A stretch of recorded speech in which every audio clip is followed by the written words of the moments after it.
Naglangkaw nin 27% kumpara ka na kaaging taon. Ini ang nagluwas sa bagong datos kan Bureau of Fire Protection sa mga kaso nin kasulo sa reyon. Sigun sa ahensya, hali sa 251 sa ng kaso po Enero sundo Mayo ka na kaaging taon, nagsakat ini sa 320 parehong peryodo ngunya na taon. Sigun sa BFP Bicol, 48 ang kaso nin kasulo kan Enero, 46 naman kan Pebrero, 67 kan Marso, 86 naman kan Abril, asin 63 na kaso nin kasulo kan nagtalikod pa sa nambulan nin Mayo.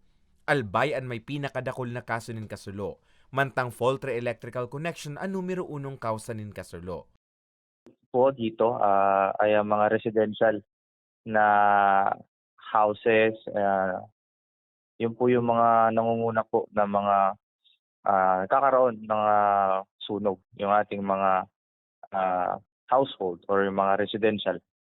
Patanid kan BFP Bicol sa publiko maging rigmat asin ugaliw na ipacheck ang mga linya nin kuryente. Nga ni mali kaya na maglobo pa ang insidente nin kasulo.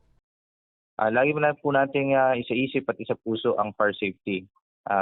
It's a shared responsibility naman po ng Bureau of Fire Protection tsaka ng ating mga kababayan dito po sa Bicol Region.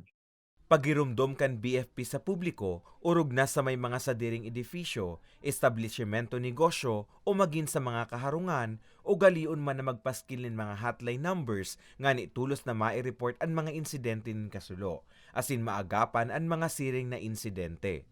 Para sa mga baretang tatak Bicol, Carmelo Balia.